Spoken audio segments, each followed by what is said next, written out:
BBC Sounds. Music, radio, podcasts. Dresses are either too short or too long, I find 9 times out of 10. They either cover your feet, so that's great I suppose if you don't want to wear shoes, or when you sit down they go really short, so you have to think about wearing tights, and who wants to wear tights in the summer? Harem trousers are always a good shout.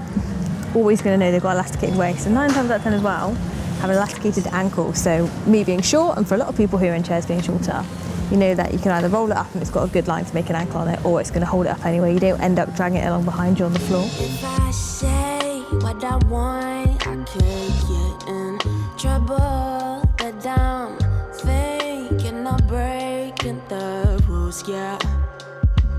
'Cause wait. I think part of the reason why it's really hard to find clothes when you're in a wheelchair is because you're sat all day, literally. And clothes are different on you whether you're sat and whether you're stood. So I think that plays a big part in it, and you want to be comfortable but you still want to look good, and it's hard finding that balance. Accessible fashion makes you look like a sack of potatoes. It's poorly fitted, it's not fitted to your body shape because we're all completely different. Because it's so hard to find clothes at work, last year I made a jumpsuit with the clothing shop ASOS. We'll meet the wheelchair-bound woman who not only lobbied the online retailer ASOS for more accessible clothing. Anyone can wear the jumpsuit, but it was designed with wheelchair users like me in mind. You can just approach me or approach anybody and say, hey, what can we do to do more? I really think this is just a starting point. Got a nice zip down the middle, so if you're wearing just a jacket, you've got the jacket. There's a zip around the waist, which obviously is the crucial thing for getting in and out of it for ease of access. The cuffed ankles, cuffed sleeves, make sure they stay in place as well, and it's got this really nice soft jersey lining to be comfortable wearing it all day, every day.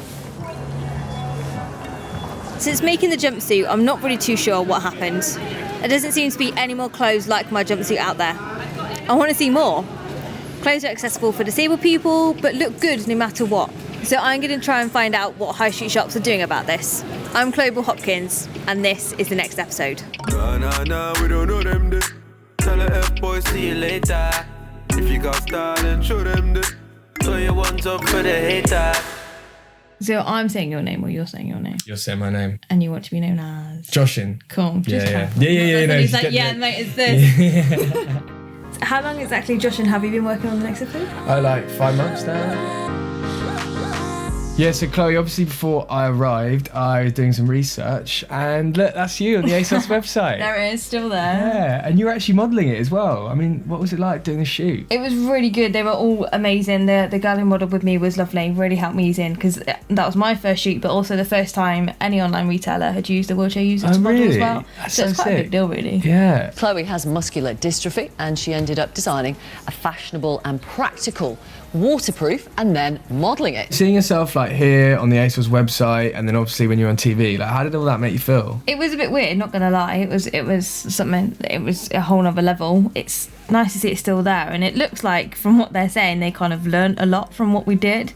But it's a year later now, yeah. So where is this project? Well, they did say, they emailed us, they said that we are actively exploring how to make stuff for people with a disability. But we know they can, because we have. I did with them. So it's just slightly like, I don't want to say disappointing, because everyone hates that word, but at the same time it is. And the fact that a year ago they were saying they were looking into this, and they're still saying that now, so how much longer till we actually see it? It doesn't make sense in my head. I don't see why they're not kind of taking that opportunity. Josh and I started thinking, if I was struggling to find clothes on ASOS, a brand who had shown so much interest 12 months ago when I made the jumpsuit, what were other big clothing retailers like? So we found a list of the most well-known clothing and fashion brands and emailed them. So we'll ask them, are any of your lines designed with disabled people in mind? Yep. And we'll ask them, are any of your lines designed with wheelchair users in mind? Yeah, good starting point. And ask them to explain like why they're not, if they're not. It'd be good to know. Yeah, okay, cool. While we wait for those to come back, I want to find out if disabled guys have similar issues looking for clothes that girls have. Shoes are the bane of my life. Okay, I know that one. Shoes are probably they're probably the worst thing I have to deal with. That's Dan Edge. He's an actor and a model. You have got some brands designing accessible wear, Tommy Hilfiger being one of them, but I don't know about you. I am a broke actor, so I'm not earning the Hollywood millions. Yep. So being able to afford Tommy Hilfiger is a challenge. Yeah. As much as I appreciate Tommy Hilfiger's efforts, if the high street brands would do something similar, I'd appreciate it. And we're trying to work out why high street brands aren't doing that. Any ideas why you think it's not being done yet? Partly because I don't think high street brands have clicked in that they'd make a shed ton of money. And partly because I think they aren't quite sure how to market it yet. Because I think they've still got it possibly in their mindset that, if we create an accessible line of clothes, we're going to have to market it as an accessible line of clothes, and then the people that don't need accessible line of clothes aren't going to buy it, so it doesn't make financial sense. But at the same time, if you make stylish clothes, whether they're accessible or not, people are going to want to wear them. If they're accessible with it, then that just makes them all the better. Dan Edge also uses a wheelchair, like me. There's more than 1 million of us, but disability is broader than just people in wheelchairs. And there's almost 14 million disabled people in the UK. Everyone has their own needs, and everyone has their own perspective. So for me, with my disability, I can't pull and do up trousers at the same time.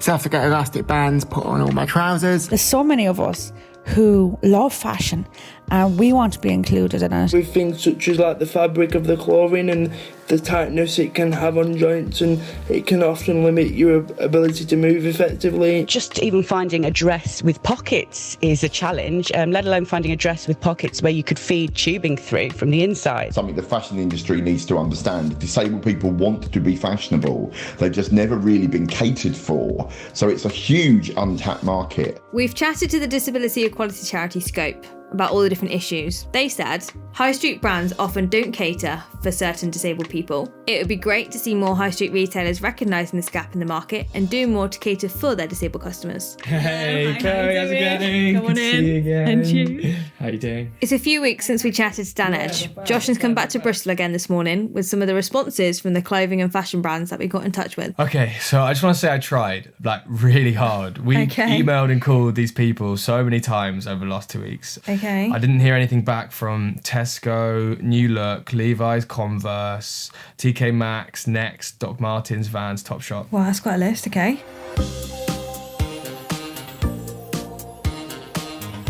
So River Island did get back to me, but they said they didn't want to comment. That surprises me because they had that campaign Labels of a Clothes Yeah, out, I saw and that. went really well. It had like all range of different models. Yeah. So there was a guy in a chair, there was a lady who had Down syndrome, and there was a real spectrum of people with a broad variety of disabilities, not just wheelchair users.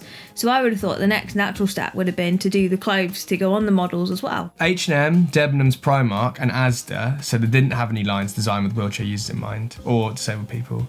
But a few of the shoe places, like Nike, Adidas, Puma and Clarks, pointed us in the direction of some shoes that might work. Okay. Yeah, so without directly answering the question, but it's still something. But they're saying they're acknowledging what they've already got, which is it's a good thing to be doing. Yeah, right. So this is the language of being like, these are some clothes that would work. Yeah, so it's not necessarily about it being specific, but it's, in the meantime, it's knowing what you've got there and knowing that, these actually would work. Yeah, and also Marks & Spencer's had some stuff for disabled kids, but not for adults. Yeah, I've seen that. I've had a look, because the hip dysplasia stuff would have been really ideal when I was younger, when I had a hip spiker on, and my mum used to have to cut clothes up to be able to clothe me. Yeah, so it's do you know what, actually, like hearing all these responses and seeing what people are saying, I would really like to call up some of these people who haven't replied and those who are saying they haven't got anything in mind to see if they realise actually that some of their stuff already on their sites and stores might already be accessible. Okay, great. Let's do it.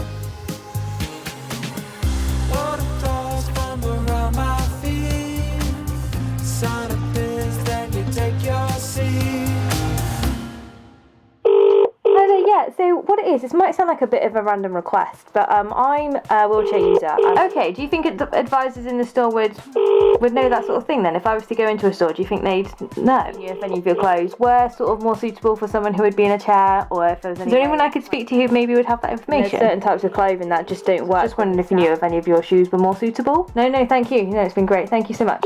And you, bye-bye.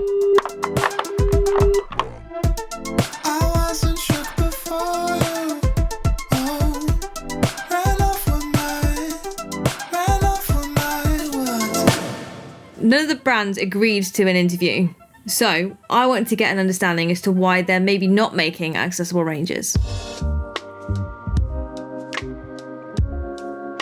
I think fashion, we had a dream. Everyone was younger forever and was white. I think they are afraid to change their dream. Samantha Bullock owns one of the only fashion brands that make clothes for wheelchair users in the UK.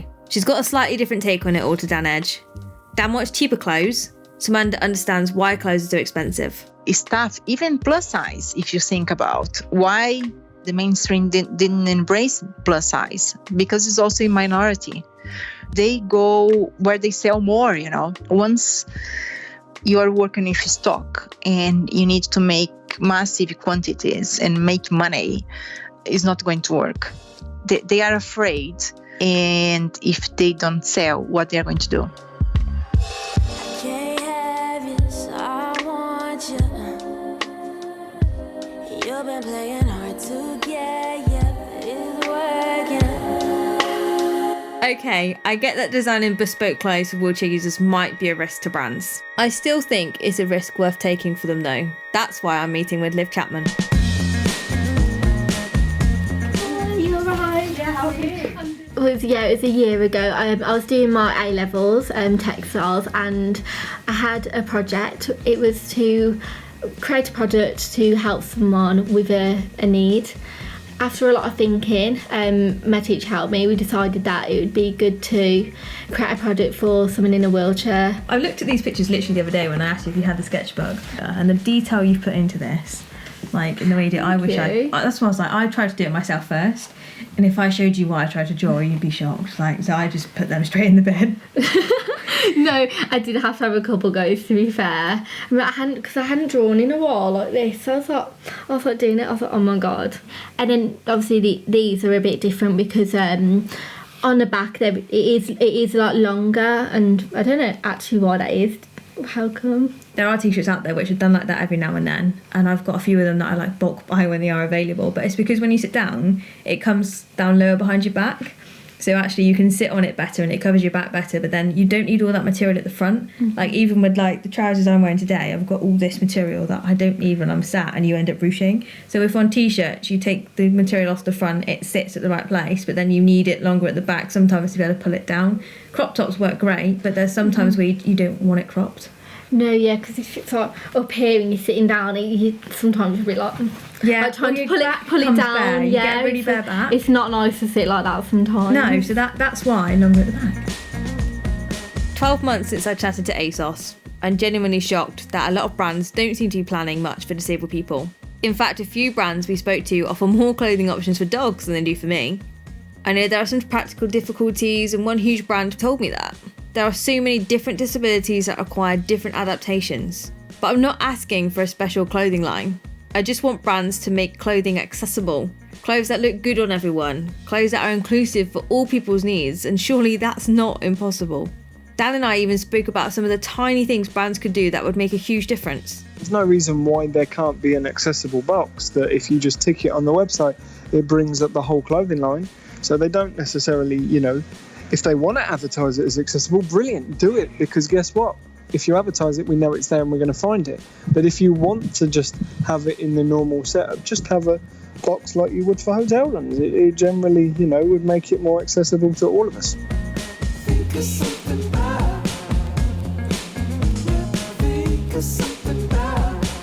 We've also been chatting to the disability equality charity Scope about this. The disabled community is up for chatting more with clothing brands. Scope said to me that they'd be happy to meet and chat through any ideas with clothing brands. Email the next episode at bbc.co.uk if you are a brand that would like to be involved. It would be great if we could make this happen.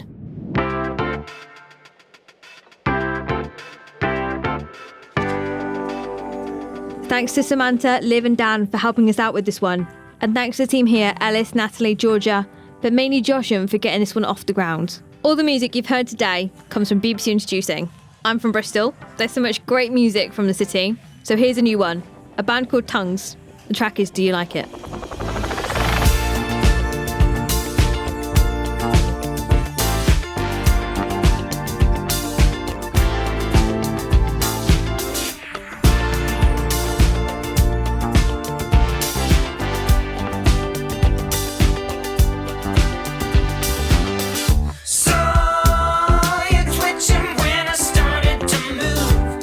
Staring at your shoes and asking them what to say. You're